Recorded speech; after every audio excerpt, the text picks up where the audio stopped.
So hello and welcome to this week's Dave Show. As always, I'm your host, Dave. This week we are going to be talking about why you should start investing in real estate, and we're going to finish off with a little bit of Bitcoin talk.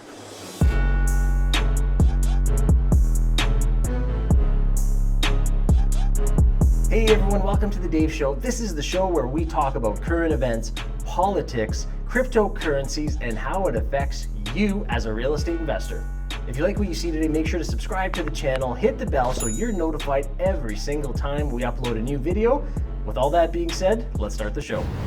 Now, first off, why start investing in specifically real estate, right? There's a lot of different things you could invest your time, money, energy, and effort into. However, real estate has been the tried and true product that a lot of millionaires have purchased and have passed along down the road. Look around. How many millionaires do you see that have done so through real estate? I think there's some stat like 90% of millionaires invest in real estate or have amassed their wealth through real estate. So why shouldn't you do that and be just like the other 90% of millionaires? Now let's dive in. I have a list from different questions that I get all the time from newbie investors who want to know, Dave, why should I invest in real estate? First thing, choose the right investing style. What does this mean? You can invest in a lot of different types of real estate, but you should pick a niche. And our niche has been multifamily dwellings. However, we do have other types of real estate. Mel and I have single family dwellings. Like I said, we have multifamily dwellings. We have commercial units. The building I'm in right now is a commercial building with a lawyer, pharmacist, psychologist, different things like that. We also have storage units. So those are fun to invest in, but our niche is the multifamily buildings where people actually live in, because that will always be a necessity. You don't have to pick multifamily like we do, but you can pick different styles. You can pick Airbnb, let's say, for example. Those are short-term rentals where people will rent out for a couple of days, couple of nights, couple of weeks. There's mid-term rentals where someone will rent out the place for maybe a month, 2 months, 3 months. And then there's long-term rentals as well, where you have those tenants that are going to live there for years and years to come.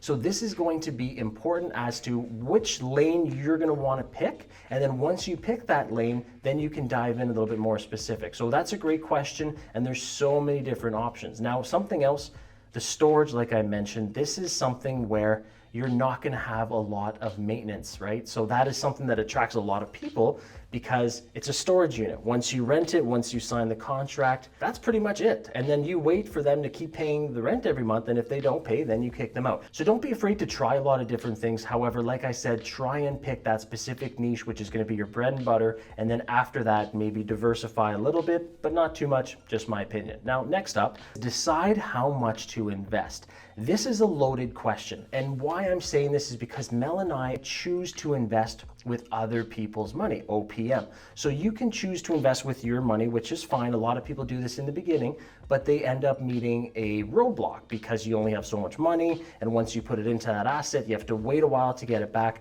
So this is something you're going to have to decide. Do I want to use my own money? If so, how much of my own money do I want to use? Once I've done that, how am I going to do this again? Even with other people's money, you do still need some of your own funds. When you're closing a deal, the lawyer, the attorneys, they still want to get paid. And if you did not negotiate this in your deal, you're on the hook for those funds. Land transfer, other closing costs are typically going to be something that you are going to have to pay. Now, the other things like down payment, renovations, broker fees, all of those can be paid with other people's money. Anything can be paid with other people's money, but these will be the majority of the costs that you will be using OPM, seller financing, and different creative financing avenues to get your deal financed. So that's something you're going to have to decide right off the bat. And most people, like I said earlier, will use their own money for the first couple of deals. And once they see that it's not really scalable or not scalable to the magnitude that they really want to jump up, that's when they jump into the OPM creative financing space. Now, this is a very good segue into the next one, determining your risk tolerance. A lot of people will think if I use my own money, it's safer. I see this as a 50-50 split. Some people think that using their own money is safer, while some people think that that's riskier because they're putting their money on the line. Now, on the other hand, some people think that using other people's money is safer, and some people consider it riskier. In my opinion, both are risky if you don't do your due diligence. You can have $100,000 invested in an asset, and if you just bought an asset, didn't do your proper due diligence, didn't make sure it cash flowed, didn't make sure the ratios made sense, insurance, didn't do your inspections, that is still going to be a risky investment, even though it's your money. Same thing with other people's money. You need to have an exit strategy. Mel and I say it all the time, exit before you enter. If you borrow someone else's money and you don't know how you're paying them back, that is some of the riskiest stuff you can do. It's kind of like that saying, with great power comes great responsibility. That's exactly how we treat creative financing, other people's money. We ensure that we know how we're going to do it. So when you're looking at risk tolerance overall, some people only want to use their own money. That's fine. Just know how you're going to pay yourself back, how you're going to get that money out of that deal to be able to go and do it again and scale. And if you're using other people's money, that's a separate risk tolerance, and you have to understand that you need to pay them back at some point and make sure that you have that exit strategy in place. Determining your asset allocation. Dave, what does asset allocation even mean? The way I see it is you're almost dividing up a piece of the pie. Now, earlier I was saying that we're mostly multifamily. I would say our pie is probably 80%, if not more, multifamily. So our asset allocation is 80% in that space. The second portion is about 15%, which is commercial tenants, such as we have hairdressers, we have restaurants, like I was saying earlier, optometrists, lawyer's office, different things like that. And the last 5% is our storage units. So that's how we've decided to allocate our percentages of assets in order to meet our needs for our portfolio. This will depend on what your needs and your wants are for your portfolio, but I'm just letting you know how we do it. Next one is a very important one, choosing between active investing and passive investing. Now let's talk about buying buildings. This can be both. You can be active and you can be passive, and then I'll talk about other active versus passive investing after that. When you're purchasing an asset, let's say a multifamily building, let's say a triplex. Let's just use this example. You buy a triplex for 300, 500 million, whatever your market is. Now you can choose to be an active investor, which means you're doing the day-to-day property management, you're doing the day-to-day showings, you're doing the day-to-day maintenance or taking care of it or hiring people at least. Or you can be a very passive investor. You can hire a property management company that takes care of all of the previous things I mentioned. You just get the rent at the end of the month, you get the reports, and you get to make decisions as a quarterback. Hey, we're gonna go with this quote, or we're gonna do this on this building at this time. So you can truly be a passive investor. In my experience, this will depend where people are in their life journey. If they have brand new kids, if they have full-time jobs, sometimes they'll want to be a little bit more passive. Now that being said, Mel and I were very hands-on when we bought the 12 properties in 12 months.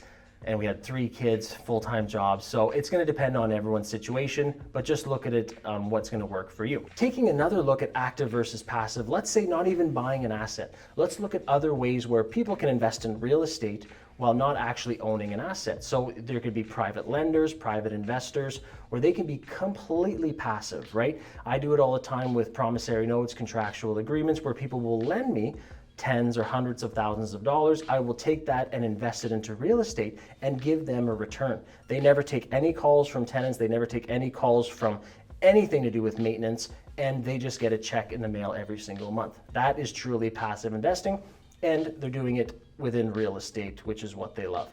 Now, an active investor can be different types of scenarios, such as, let's say, you're a joint venture partner. You can be the money partner in that, and you can still be somewhat active. So yes, you're the money partner. You've given the working partner money to buy the asset and manage it. However, you're still gonna wanna know what's going on. You're still gonna wanna see reports. What's the vacancy like? How is the past due rent? What are the due diligence happening on the building? You're still gonna wanna see something. So you're still somewhat active. Even though you are passive, it's still more of an active role because you own the asset and you still wanna know what's going on. Silent partner and syndications. This is another way where you can put your money into assets and you don't have to make any decisions or learn anything about it. You can just be the silent partner. Here are the funds. I'm just gonna have a part of the corporation, a part of the asset, and everyone else makes the decisions. And I just get my check every quarter or my check once a year, that type of thing. Syndications is the same thing, where a large group of people come together, put money towards an asset. They all technically own a share of it, and they don't have to really do any of the day-to-day or any operations. They're truly kind of a secret investor, passive investor. So this is something you're going to have to look at. Do you want to manage the day-to-day? Do you want to be boots on the ground? Do you want to get the phone calls, make all the decisions, and truly take care of that asset? Or do you want to be more passive, where you're saying, I'm going to let other people manage the asset, I'm going to let other people take care of the day-to-day, I just want to invest in real estate, receive a check, and not have to be in that daily grind, boots on the ground position? Now, the next step is a huge factor, determining where to invest. What is your goal? Are you looking at getting high cash flow because you maybe want to quit your job, you want to travel more, you want to do different things with those funds? Or are you looking for a longer term game plan where you're okay to receive that money 2 years, 3 years, 5 years down the road? What is your immediate need and what is your goal with real estate investing? Once you have determined that, then, in my opinion, I think you can decide as to where you want to invest. Now let's step back and dissect a little bit what I'm talking about here.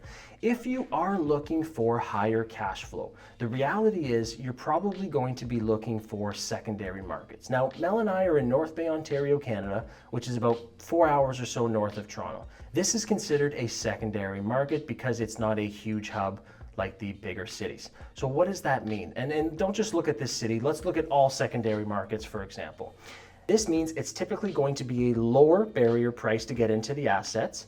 The assets won't appreciate as much as the larger urban centers. However, they typically will cash flow more because they weren't as expensive to get into, and a market that has relatively still high rents will cash flow a lot higher. So if your goal is to replace that 9-to-5 income, that T4, that W2 income, then a high cash flowing market such as secondary markets might be your best bet. Now, on the other hand, these large urban hot market cities, and we all know which ones they are the opposite. You can still make some cash flow. However, they're not known to necessarily be a high cash flow market. They're more of a, you buy an asset now, you can wait a year, 2 years, 3 years, and that asset will just leap up in value. And then those people take that money, they refinance it and do it again. This is where it comes down to your decision. Now that you understand what different markets can give you, and I just touched on those very briefly, you can decide which one you're interested in investing in. And there's nothing to say that you can't do a little bit of both, right?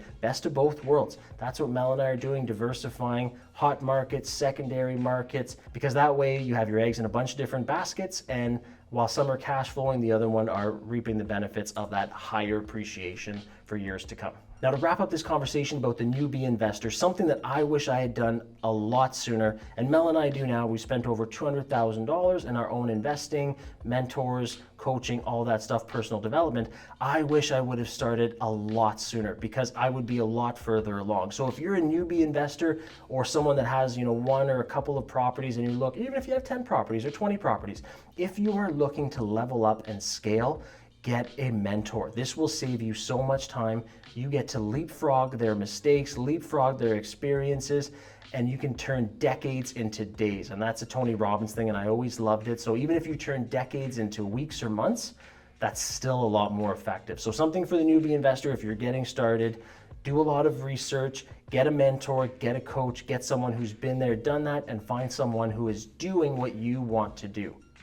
Now, enough about real estate. Let's talk about a little bit of Bitcoin. Bitcoin has gone up recently, and I am excited. My portfolio had gone down a bit. I think I had actually went negative into what I invested into it by about $25,000. So ironically enough, the other day I told Mel that Bitcoin went up, and she said, I haven't heard about Bitcoin in a while. And I'm thinking, yeah, because it went down, and I don't want to tell you that I've actually lost $20,000. But now that it's back up again, woo, Bitcoin's up, baby, and she's hearing all about it. Now, what has been happening with Bitcoin? There's been talks of Amazon hiring a cryptocurrency position. Elon Musk has also admitted that he still owns Bitcoin. Tesla still has Bitcoin. He even said that now that the mining has become more environmentally friendly from moving out of China, that Tesla will down the road accept Bitcoin again. So I'm very excited about the forecast of where Bitcoin is going. It was a rough couple of months, couple of weeks. Didn't really want to talk about it. They ask you how you are, you just have to say that you're fine when you're not really fine, but you just can't get into it because they would never understand. But I see it going up. As a full-time real estate investor, Bitcoin is kind of like my side thing, right? It's my riskier, risk and reward, see what happens, not too educated on it, and I'm just happy to see it's going up, and I think it's going to keep going up. For me, cryptocurrency will just become a down payment providing source where as it goes up, I pull out money, buy another asset. As it goes up again, pull out enough, buy another asset. That's how I see Bitcoin moving forward for me in the future and other cryptocurrencies. I might have a different view 6 months or a year from now, but for now, that's kind of how I see it. What do you think? I want to hear from you. Are you more real estate because it's been around forever and it's not going anywhere? Or are you more cryptocurrency because it's the new thing and it's the future? Leave a comment below. I respond to all the comments personally. I would love to see what you think about this and everything else we talked about today. We'd love to hear from you. If you found value in what we discussed today, help me out, help out the algorithm, give me a like, subscribe to the channel. I greatly appreciate it. If you want to see past episodes, make sure to check it out right here. I'm Investor Dave, and I'll see you in the next one.